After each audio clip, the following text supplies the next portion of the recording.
Welcome to my channel. ಮೋಸಗಾರ ನರಿ. ಒಮ್ಮೆ ನರಿಯೊಂದು ಆನೆಯೊಂದರ ಮೃತದೇಹವನ್ನು ಕಾಡಿನ ದಾರಿಯೊಳಗೆ ಬಿದ್ದಿರುವುದನ್ನು ಕಂಡಿತು. ನರಿಯು ತನ್ನಷ್ಟಕ್ಕೇ ಯೋಚಿಸಿತು, ನಾನು ಬಹಳ ದಿನಗಳಿಂದ ಆನೆಯ ಮಾಂಸವನ್ನು ರುಚಿ ನೋಡಬೇಕೆಂದು ಬಯಸಿದ್ದೆ. ಇಂದು ನನ್ನ ಆಸೆ ಪೂರ್ಣವಾಗುವುದು. ಅದು ಆನೆಯ ಮಾಂಸವನ್ನು ತಿನ್ನಲು ಸಿದ್ಧವಾಯಿತು. ಆದರೆ ಮಂದವಾಗಿದ್ದ ಆನೆಯ ಚರ್ಮವನ್ನು ಕಡಿಯಲಾಗಲಿಲ್ಲ. ಅದೇ ಸಮಯಕ್ಕೆ ಸಿಂಹವೊಂದು ಆ ಮಾರ್ಗವಾಗಿ ಬರುತ್ತಿರುವುದನ್ನು ಕಂಡಿತು.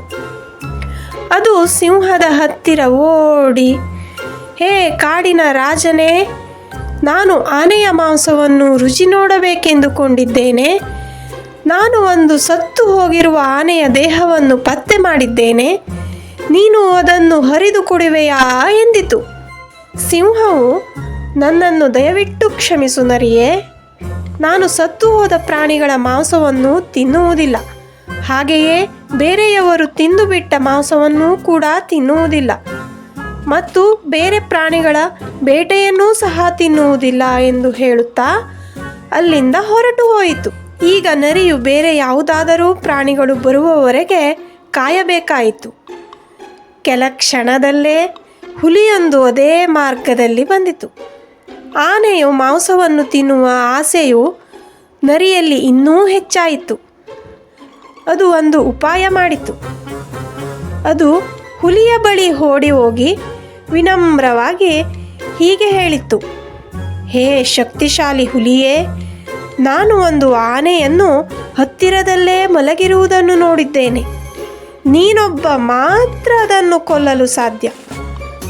ಹುಲಿಗೆ ತಾನೆಷ್ಟು ಬಲಶಾಲಿ ಎಂದು ತೋರಿಸಿಕೊಳ್ಳಬೇಕಿತ್ತು. ಅದು ಸಂತೋಷದಿಂದ ಒಪ್ಪಿಕೊಂಡಿತು ಮತ್ತು ನರಿಯ ಹಿಂದೆ ನಡೆಯಿತು. ಆನೆ ಬಳಿ ಹೋದಾಗ ನರಿಯು ನಿಧಾನವಾಗಿ ನಡೆಯಲಾರಂಭಿಸಿತು.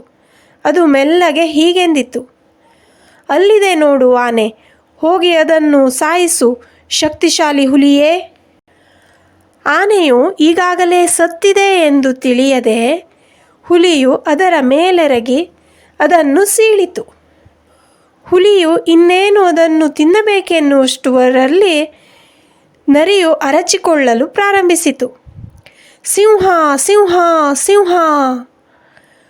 ಆಗ ಹುಲಿಯು ಅಲ್ಲಿಂದ ಜಾಗ ಖಾಲಿ ಮಾಡಿ ಓಡಿ ಹೋಯಿತು.